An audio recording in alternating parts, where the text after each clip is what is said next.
ମୁଁ ପୁରୀ ଜିଲ୍ଲାର ନିମାପଡ଼ା ବ୍ଲକ ବଳଙ୍ଗା କୋଟସାଁ ଗ୍ରାମ ପଞ୍ଚାୟତ ରେସିଆଁ ଗ୍ରାମରୁ ଆସିଛି।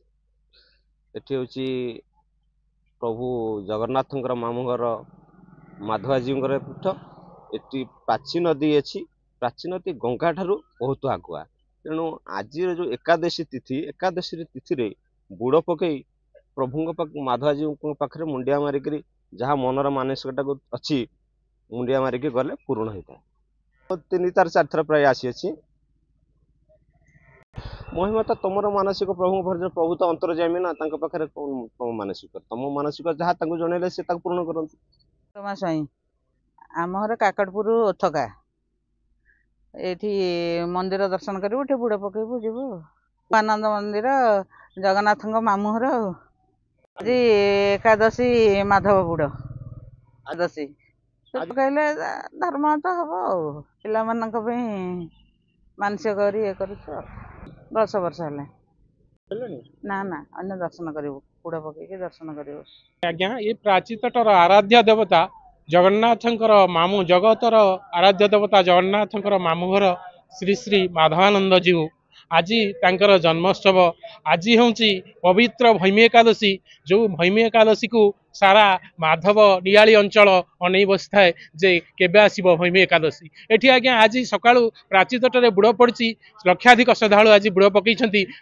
ପ୍ରାଚୀତଟରେ ପ୍ରାଚୀ ନଦୀରେ ବୁଡ଼ ପକେଇ ମାଧବ ଦର୍ଶନ କଲେ କୋଟି ଜନ୍ମର ପାପ କ୍ଷୟ ବୋଲି ଅଛି, ପୁରାଣରେ ବର୍ଣ୍ଣିତ ଅଛି। ଆଜ୍ଞା ଆପଣ ଦେଖିବେ ଆଜି ଏଠି ଚୂଡ଼ା ଭୋଗ ହେଉଛି, ଠାକୁରଙ୍କର ରୀତିକାନ୍ତି ଚାଲିଛି ଏବଂ ଏହା ଚାଲିବ ପୁରା ଆମର ମହାଦୀପ ଉଠିଲା ପର୍ଯ୍ୟନ୍ତ। ରାତିରେ ବିଭିନ୍ନ ଧୂପ ଅଛି, ଠାକୁରଙ୍କର ବିଭିନ୍ନ ସ୍ପେଶାଲ ବେଶ ଅଛି ଏବଂ ରାତିର ସ୍ୱର୍ଣ୍ଣ ବେଶ ସରିଲା ପରେ, ସୁନାବେଶ ସରିଲା ପରେ ତାପରେ ଧୂପ ହବ। ଠାକୁର ଯିବେ ଯମୁନା ସ୍ନାନ କରିବାକୁ। ଯମୁନା ସ୍ନାନ କରି ଆଜି ଯେଉଁ ଭୈମାସୁର ତର୍ପଣ ଦେବେ, ଭୈମାସୁର ଯେଉଁ ଭୈମାସୁରକୁ ଉଦ୍ଧାର କରିଥିଲା ସ୍ୱର୍ଗର ଦେବତା ମାଧବାନନ୍ଦଙ୍କୁ ଆଣି ଏଠି ପୂଜା କରୁଥିଲା ଏବଂ ତାପରେ ସେ ତାଙ୍କରି ଯେତେବେଳେ ଯୁଧିଷ୍ଠିରଙ୍କର ଅଜ୍ଞାତ ବନବାସ ହେଇଥିଲା ଆଜ୍ଞା, ସେଇ ଅଜ୍ଞାତ ବନବାସ ସମୟରେ ଯୁଧିଷ୍ଠିର ପୂଜାରେ ବସିଛନ୍ତି। ଯେଉଁ ପୋଖରୀରୁ ଏଠି ଗୋଟେ ମଣିକର୍ଣ୍ଣିକା ପାରକର ପୋଖରୀ ଅଛି, ଆହାର ପୋଖରୀ ନାଁରେ ବିଖ୍ୟାତ। ସେଇଠି ଠାକୁରଙ୍କୁ ରଖି ସେ ପୂଜା କରୁଥିଲା। ସେଇ ପୂଜା କରିବା ସମୟରେ ଯୁଧିଷ୍ଠିର ଯେତେବେଳେ ଅଜ୍ଞାତ ବନବାସ ହେଇଛି, ସେଇ ସମୟରେ ସେ ଖୋଜିଲେ ଏକାଦଶୀରେ ବିଷ୍ଣୁ ଦର୍ଶନ କରିବେ, ବିଷ୍ଣୁ ମୂର୍ତ୍ତି ପାନ କିନ୍ତୁ ଜଳ ତୁଳସୀ ପାଇବେ। ବିଷ୍ଣୁ ମୂର୍ତ୍ତି ପାଇଲେନି। ସହଦେବ ସବୁ ଜାଣିଛନ୍ତି, ନ ପଚାରିଲେ କହିବେନି। ତାଙ୍କୁ ପଚରାଗଲା, ସେ କହିଲେ ଏଇଠି ରଖିଛି। ଠାକୁର ଭୀମ ଗଦା ବୁଲେଇ ବାହାର କଲେ। ଯୋଉଠି ଗଦା ବୁଲିଲା ବେଳକୁ ମୂର୍ତ୍ତିର ଓଠ ଏବେ ବି ଭଙ୍ଗା ଅଛି ଆଜ୍ଞା। ସେ ତ ଗଲାଣି କାଳକ୍ରମେ। ତାପରେ ଅନଙ୍ଗ ଭୀମଦେବ ମୂର୍ତ୍ତି କରିଦେଇଛନ୍ତି, ମନ୍ଦିର ତିଆରି କରିଦେଇଛନ୍ତି। 36 ନିଯୋଗ ଖଞ୍ଜା ହେଇଛି। ସବୁ ପାଠକ ଯେତେକ ସମସ୍ତେ ଯାହାର କାର୍ଯ୍ୟ ଚାଲିଛନ୍ତି।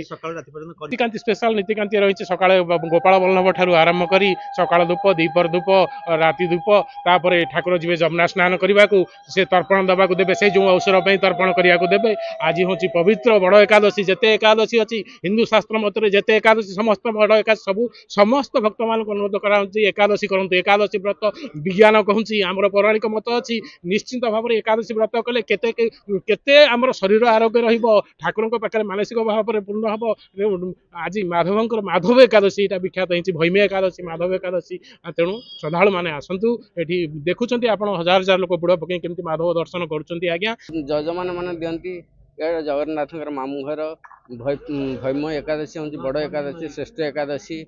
ଚାଷୀମାନେ ବିଲକୁ ଗଲାବେଳେ ସାପ ଭୟ ଥିବାରୁ ଠାକୁରଙ୍କୁ ମାନସିକ କରି ମୁଣ୍ଡିଆଟେ ମାରିକିରି ଗଲେ ଆଉ ସାପ ଭୟ ନଥାଏ।